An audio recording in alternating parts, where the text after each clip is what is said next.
ఇక ప్లాస్టిక్ నోట్లు రెడీ అయినాయట. తొలి దశలో 10, 20 నోట్ల ముద్రణ, ఆర్బీఐ ప్రతిపాదనకు కేంద్రం గ్రీన్ సిగ్నల్. ఇది ప్లాస్టిక్ నోట్లు వచ్చినాయి. మొన్న నోట్లు అంతకు ముందు నోట్ల కన్నా క్వాలిటీ నోట్లు అని చెప్పిర్రు. పట్టి ఇట్లా నీళ్ళలో ముంచేదంటే కలర్ పోయేటువంటి పరిస్థితులు కనబడుతున్నాయి. ఇంతకుముందు నోట్లు తడిసేది ఉంటే మళ్ళీ ఎండబెట్టేది మంచిగా ఉండేది. ఇప్పుడు పుష్కున్న వర్షంలో ఎటన్నా బయటికి పోయినా అంటే ఈ నోట్లు మొత్తం అసలు ఏడికాడికి ఖరాబ్ అవుతా ఉన్నాయి. ఇప్పుడు ప్లాస్టిక్ నోట్లు అంటారు. మరి లాస్ట్ టైము నల్లధనం మొత్తం వెనక్కి తీసుకొస్తామన్నారు కదా. నోట్లు రద్దు చేసేది ఉంటే నల్లధనం మొత్తం వెనక్కి వస్తుంది కదా. మరి నల్లధనం ఎంత వెనక్కి వచ్చింది దానికి లెక్కలు చెప్పాలి కదా. నిధులు మంజూరు చేయాలంటే రాష్ట్రాలు చేసినాక కేంద్రం చేస్తూ ఉంటారు కదా. మరి కేంద్రం ఒక నిర్ణయం తీసుకున్నది, నోట్లు రద్దు చేస్తూ ఉన్నాం.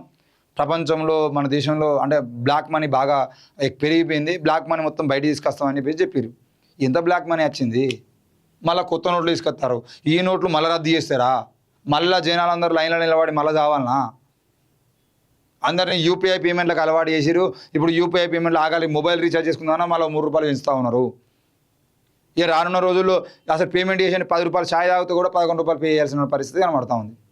ఈ టైంలో అసలు మీరు చేసేటువంటి నిర్ణయాలు, మీరు తీసుకునేటువంటి నిర్ణయాలు ఏవైతున్నాయో ప్లాస్టిక్ నోట్లు రెడీ చేసారు. ప్లాస్టిక్ నోట్లు మళ్ళీ ఆ ఫేక్ నోట్లు రావు అని చెప్పేసి మీరు ఏమైనా స్టేట్మెంట్ ఇవ్వాలి కదా. ఫేక్ నోట్లు వచ్చేదంటే మాది బాధ్యత అని చెప్పాలి కదా. లాస్ట్ టైం అయితే పాత నోట్లు పోతే కొత్త నోట్ల చిప్పులు వస్తాయి. ఏ నోటు ఎక్కడెక్కడ మొత్తం కేంద్రం దగ్గర డాటా ఉంటుంది అన్నారు. అవి ఎన్ని నోట్లు చింపి చూసినా కూడా నా చిప్పులు కనబడాయి. వీళ్ళకి చిప్పులు ఉండేయా, నోట్ల చిప్పులు ఏవో అర్థం కాదు.